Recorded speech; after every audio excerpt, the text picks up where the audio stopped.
ҳангомаеро дар миёни устодону коршиносони соҳа паҳн карда буду ҳама ҷо номи ӯву сухан дар бобати маҳорату ҳунари асилаш тову печи дигаре дошт.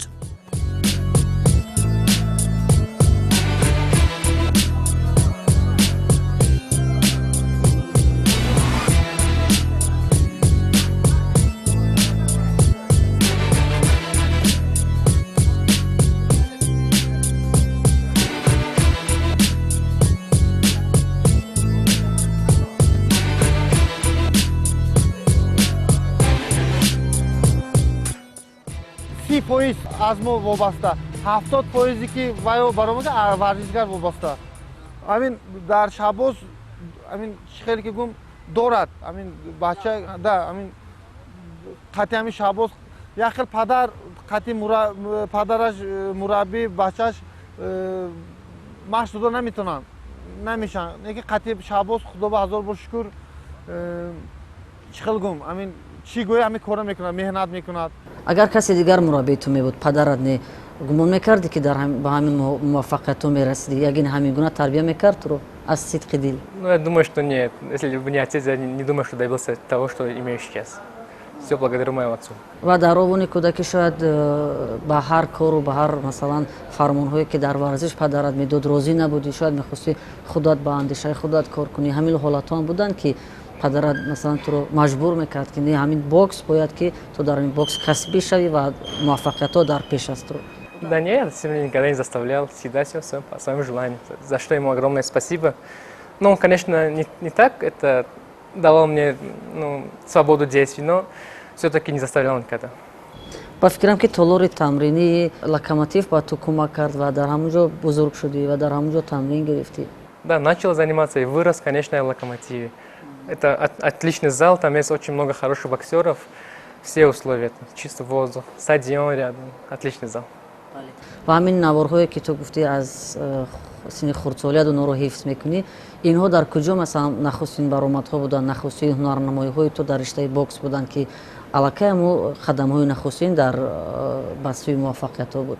аз синни 10-12 солагӣ аллакай дар чемпионатҳои ҷумҳурӣ ширкат мекардӣ шояд? Да, мой самый первый турнир это проходил в Фуджане, Душанбе. Это был турнир, это Маруфа Хусейнова, что ли, вот такой, точно не помню уже. Там я провел 4 боя и занял первое место. До сих пор помню всех своих соперников, так как это был мой первый опыт. 10 сол пеш зиёдтар буд? Да.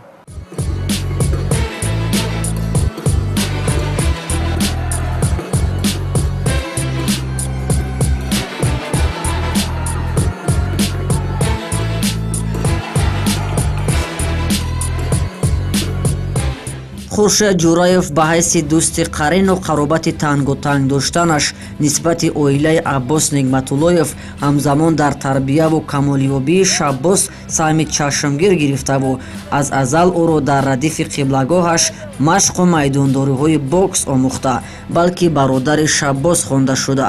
вақте нахустин бор ӯро шавқманду шайдо дар бадари тамрингоҳ дунболаи падараш дарёфт, дигар аз ҳамон ҳинуҳангом хулоса кард ки оянда аз ӯ вори як навраси навраҳ муштзани беҳамто мерӯяд. хуршед ҷураев ба гӯи суҳбат аз мусобиқаи нахустини Шаббос ки дар шаҳри Хуҷанд баргузор шуда буду он ҷо нишони тиллору занҷираи зебандаи гарданаш сохта буд, ҳикоя намуд.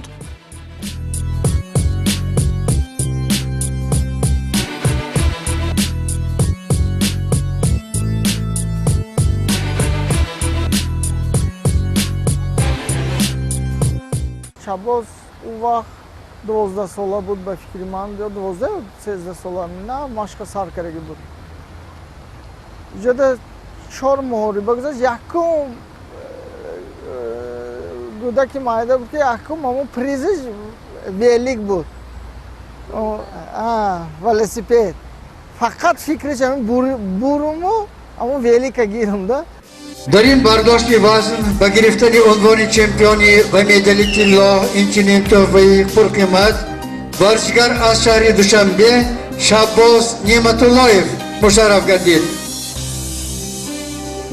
غالبیت مبارک باشد باکسیان.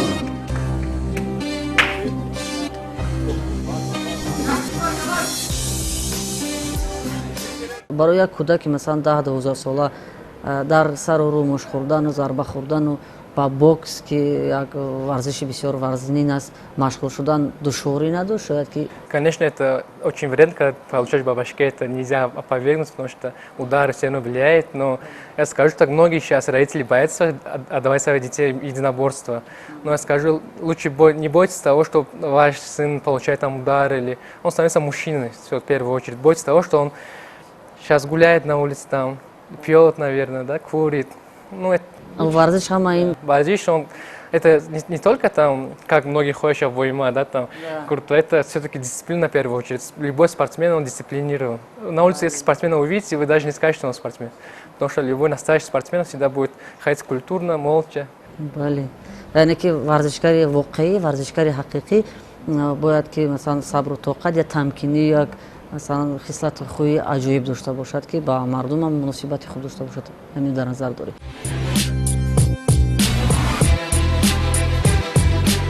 бо ҳамин шеваву тартиб шабосро буданд машқу тамрину майдондориҳои бешу ҳамвора ба маротиб ва бидуни халос ки ту гуфтӣ кору ҳунари ӯро зумра мураббиёну коршиносони риштаи мазкур арзанда баҳо медоданду ба кори устодаш каф мекуфтанд. Шаббос ҳам дар зарфи як муддати кӯтоҳ аз худ ба маротиб малакову қувваву қудрати бебаҳои манзур сохтан ёристу боварии дигаронро дар нисбати кораш ба даст овард.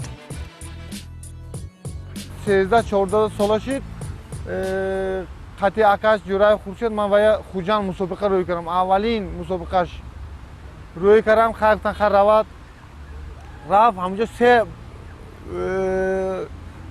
қати се варзишгарро баромад кард, ҳар сеша бурид. Ман худам ҳайрон шудам, айва бача ягонаш мебурад, и оҳистоҳиста ҳамаи рафтан гирифт. Мусобиқа мерад, мебурад.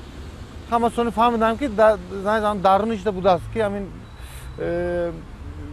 варзишгар мешавад. бештар дар Қазоқистон баргузор мешавад мусобиқаҳои ту? Да, по большей части мы участвуем в соревнованиях в Казахстане, так как это самая близкая и самая дешевая в финансовой части. Вот. Но также потому, что в Казахстане очень высокий уровень бокса, и там международный турнир на очень высоком уровне. Вот кроме меня там никто еще так много соревнований не выиграл. Я первый таджик такой. У меня там 1-2 турнира осталось крупных, которые осталось выиграть. Все, получается, что в Казахстане я уже все выиграл. Вот так. бале шаҳрҳои мухталифи Қазоқистон аллакай барои ту аз солҳои пешин ошно аст. Ту масалан маротибаи даҳум зиёдтар ки ту ҷо сафар кардӣ ва 6 бор ҳам дар мусобиқаҳои байналмилалии миёни ҷавонон ва ба хотираи устодони ҳамин риштаи варзиш мақомҳои аввал 6 маротиба. Кадомеш хотирмон буд? Ой, их так много было, что я уже не помню.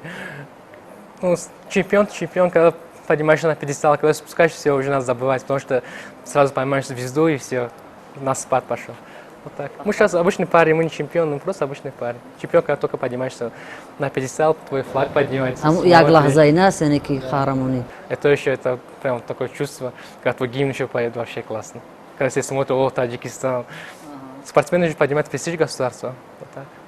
Якомиш ки барои чӣ мо Қазоқистон бисёр мерем? Аз яком Қазоқистон наздик рокиро сумкам сар мешавад. дар ҷумҳури Қазоқистон ҳар як мусобиқаи байналмилалӣ ҷои хоби хӯрдан бепул барои варзишгароие ки меҳмоно меомадагӣ. Масалан Аврупо мерин, Аврупо рахиро қимат бо мерин, ҷои хоби хӯрдан дар Аврупо 60 евро як рӯзиш. барои ҳамин мо бисёр мусобиқаи Қазоқистон мегирем. дуюмиш ки варзишгарои Қазоқистон дар дунё ҷои дуюм мегиранд. мо гуфтем ки аксарияти мусобиқаҳои ту, аксарияти нишонҳои ту дар Қазоқистон буданд ва аз он ҷо нишон ба кишвари мо ворид кардаӣ. дар Қазоқистон бокс чӣ гуна рушд кардааст? дар Қазоқистон масалан ҳарифони мо киҳо ҳастанд? дар Қазоқистон моро масалан чӣ гуна мешиносанд? чӣ гуна шумо варзишкороро масалан дар он ҷо қабул доранд? Казахстан это почти как наш народ, очень дружелюбный, гостеприимный, хорошие ребята из Казахстана, у нас там много очень друзей. Вот. Ну, Казахстан, там, как на соревнования едешь, там уже и проживание, и питание, все бесплатно. И вот они гостеприимно, очень спортсмены дружелюбно относятся, поэтому всегда туда едем. И соревнования на очень высоком уровне. Вот. Бахили нест ки масалан як тоҷик ҳар сол аз Тоҷикистон меояду? Да не, они все уже как родные. Все меня знают даже почти. шояд унҷо рафиқои зиёд дорӣ ки туро бисёр дастгирӣ мекунанд бо ҳамин хотир? Ну, там нет, это отсюда, конечно, помогает. Там кто тебе будет помогать? Разве если там будет помогать казаха бить, там, например? Кто тебе поможет? Наверное, за свои всегда.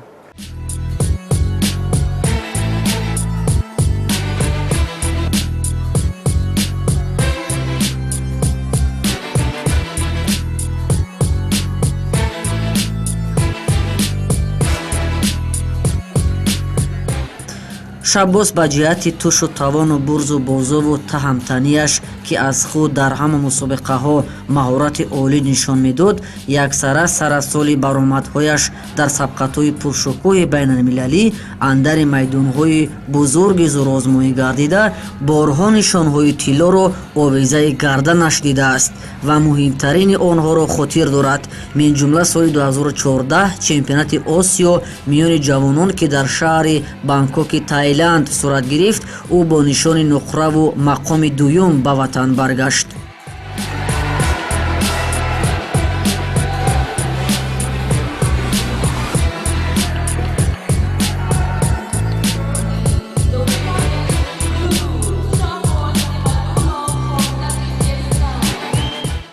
ва унҷо ҳам мақоми ифтихорӣ ба даст овардӣ. Бале, аз финал барои чӣ масалан мағлуб шудӣ? Ки унҷо рақобати ки душвор буд? Мой соперник там был из Узбекистана, Бектимур Меликузиев. Он мой друг сейчас, он очень хороший боксер. Вот так, не хватило мне немного, чтобы выиграть. Бывает, не всегда же выигрывать. Бывает проигрыш, бывает победа. Надо всегда принимать проигрыш и делать выводы и становиться лучше. Аммо аз финал ғалтидан ин камтарак ба... Ну, конечно, это обидно все-таки на... Один шаг остался до медали, до золотой медали ты проигрываешь. Обидно, но все-таки надо принимать поражение, делать выводы. Поражение тоже будет полезно.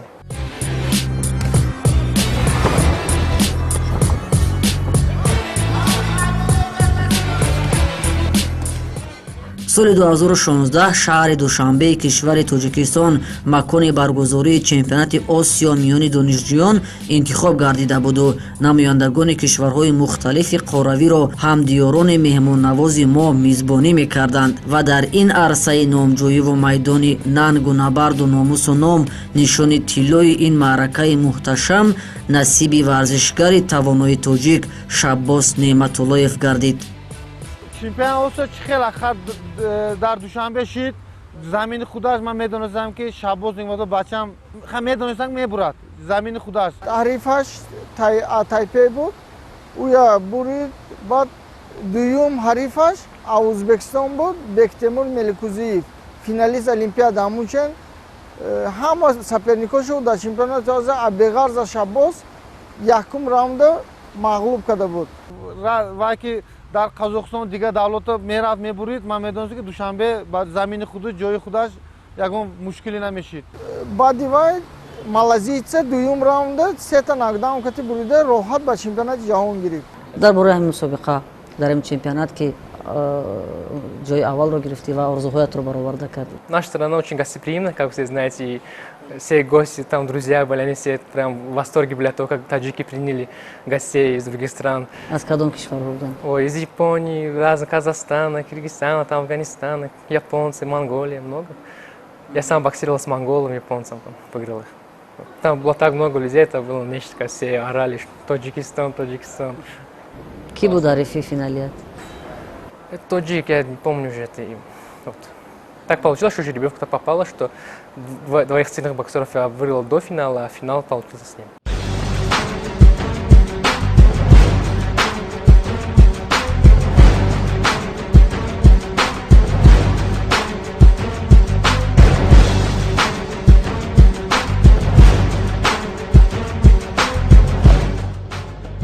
баъди ин ҳама майдондориҳову ҳунарнамоиҳои бешубеҳ, Шаббосро ниҳоят оби кор ранг ба бор гирифту бахту барору иқбол ҳамнафасу ҳамрозаш шуданд ки ту гуфтӣ. соли 2018 шаҳри Элистаи Россия ва чемпионати ҷаҳон миёни донишҷӯён ба далелу дастаки нишони тиллои ҳамин маъракаи муҳташам ҳеҷу ҳаргиз аз хотироти ӯ тоза нашуда нест.